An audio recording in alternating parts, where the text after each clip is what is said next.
Now, sometimes problems with your vehicle are really difficult to diagnose. And other times, you may have noticed from my last video that this isn't supposed to look like this.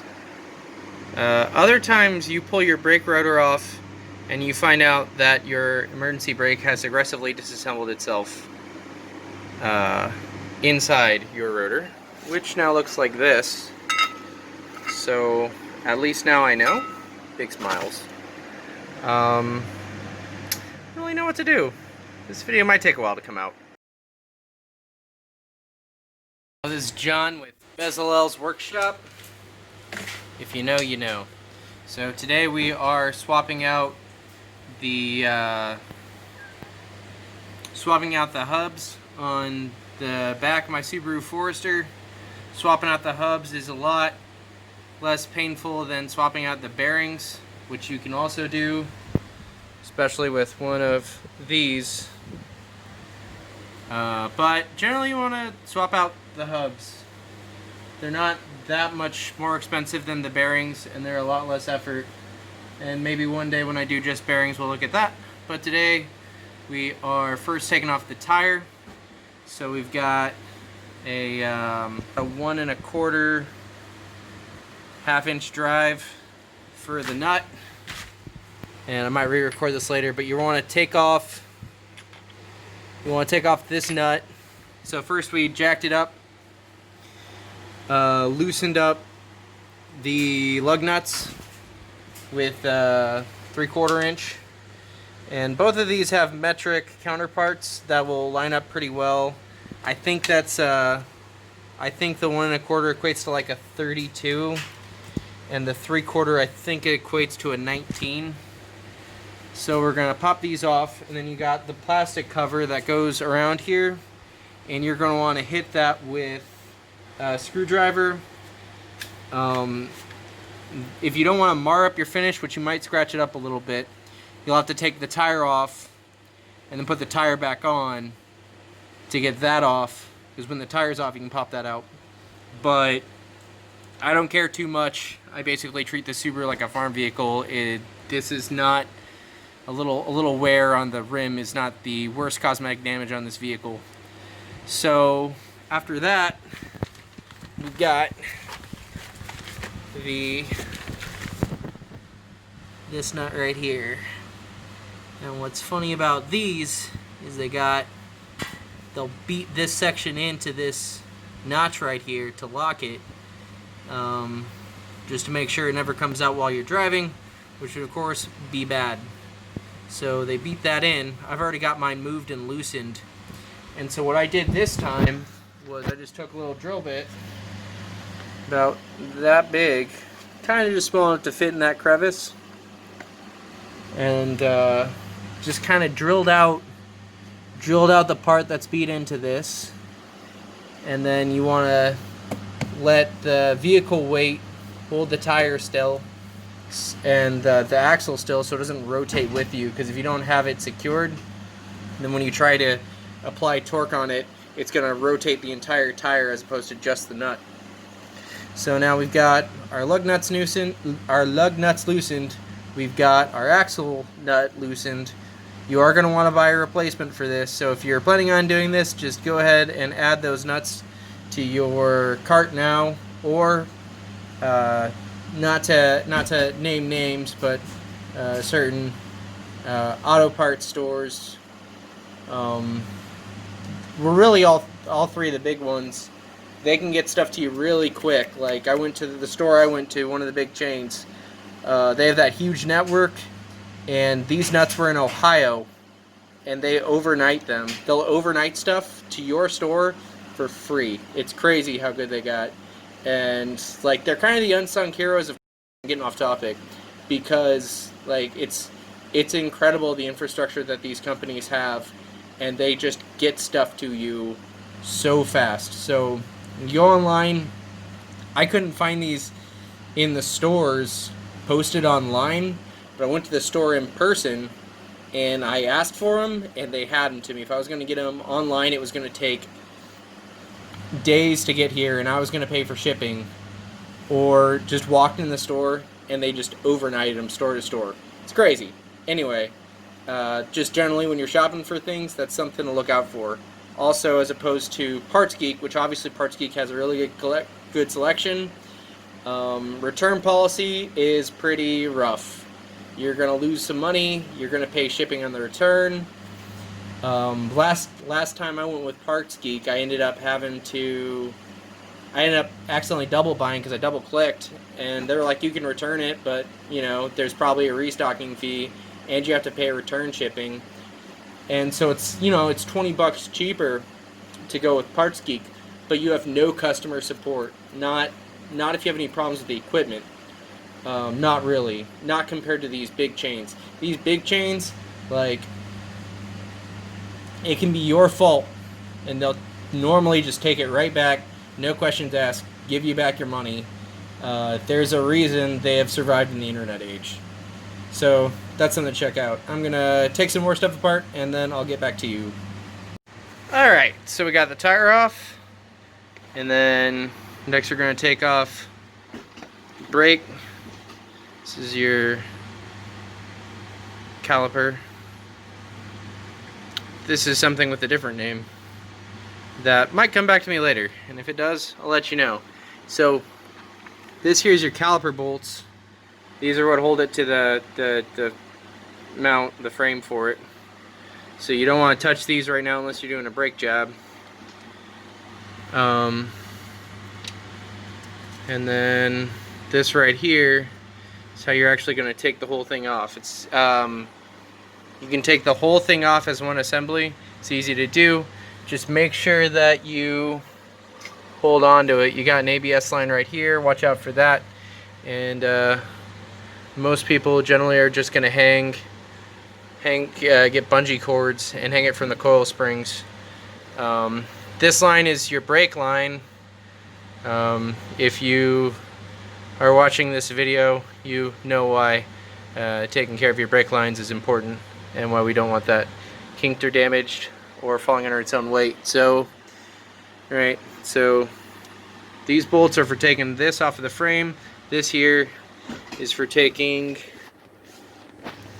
light's not the best. You'll see it. Looks like that one, but underneath it. In the future I will work on better lighting. Not this one right here, because this is how the brake fluid applies pressure. This little fitting right here, that's how it gets pressure into the piston to compress the brakes and clamp down on the rotor and stop your vehicle. So I'm gonna do that. By the way, this is 14, metric 14. Okay, so we got the brake suspended. Look in there, you can see the pads. It's kind of just, you take it off and you put it up. This is a 15 Forester. I don't know how many vehicles it affected, but they did a recall on this to get these replaced for free, or just to give the dealership an excuse to walk around your vehicle and tell you to buy things from them, which is more or less why I'm here, because normally what she'll tell you is that you have to find out whether or not you have bad bearings, right? There's the sound, which is grinding or just a generally negative mechanical sound, or whether or not this shakes vertically, which you might notice that it doesn't shake vertically. So by and large, I don't know why I'm doing this, but I'm doing it for you because the dealership said I need to do it, and they want to charge me a lot of money, and I'll show you how much. I'll show you the bill they gave me at the end of this, and how much money you don't save, and how simple, especially when you got the tricks and the flow and the easy way around to do this, how simple this can be. So, you know, places are charging $130, $150 an hour. It's not absurd to, you know, go out there kind of on the limb, especially with YouTube University, and try to learn how to do some stuff on your own. That's why I'm here, you know. I got estimated $1,500 and charged $2,000 once. So that's, you know, they went 1/3 over estimate and didn't even contact me first. And that's what got me to where I am on vehicle. And there's vehicle maintenance, and there's mistakes I made, and there's things I learned, but you know what? I didn't die. So that's not the best standard, but it saved me a lot of money, and it's the most fun thing you can do. That it's like golf, you know? It's like not fun, but you enjoy it. All right. Okay, so we're gonna remove this brake rotor. Oh, right. This is the caliper bracket, this part that we removed the nuts from.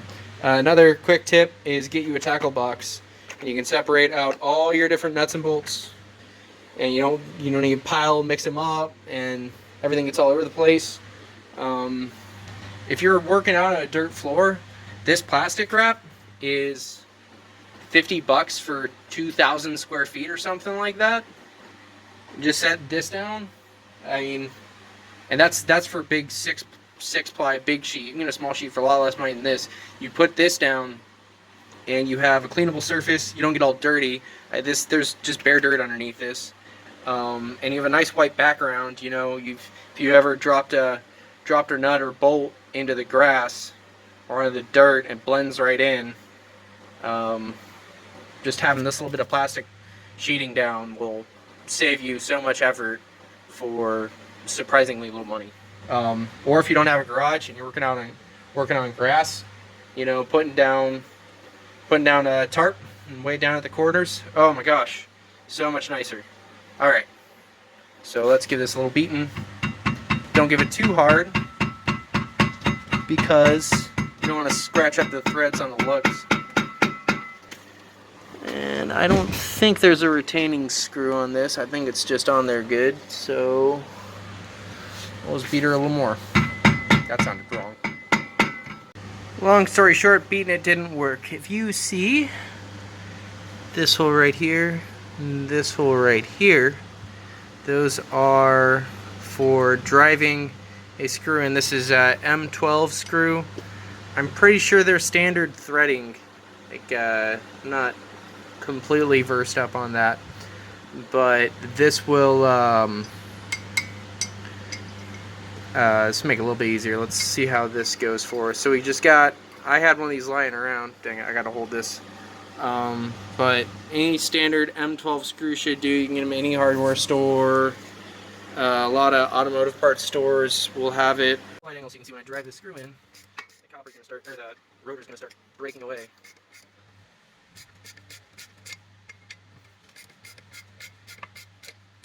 And I kind of drove too far in on one end, and that went into the thread, so maybe don't do it. I was doing that for demonstration purposes, and that turned out to be a mistake. Really, once you got it broken loose, it should come off easy. And that's far enough down on the threading, it's not going to hurt anything. That's still all rimmed there, so I didn't do anything unsafe. Ugh.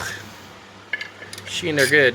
I did clean it up with a wire brush because the threads are kind of junked up. Anytime you get rusted out threads, you want to kind of drive in, come out, drive in, come out. It's like it's called running or chasing the threads or running the threads. Okay, so you are now looking at the emergency brake pads. You can see it rubs in this surface here. You can see where it's all shiny. You got emergency brake there. So this is why you watch me, at least I think it is. It's because I have reasonable mechanical aptitude, not as much as a lot of people off the internet, not as much as a lot of people on the internet, but I figure I'm going to make the mistakes that you would make because well, I know what I'm doing, I just don't know what I'm expecting. I think that's the best way to word it. Or as my wife puts it, everything I do is can be classified as either sometimes good, never bad, always interesting.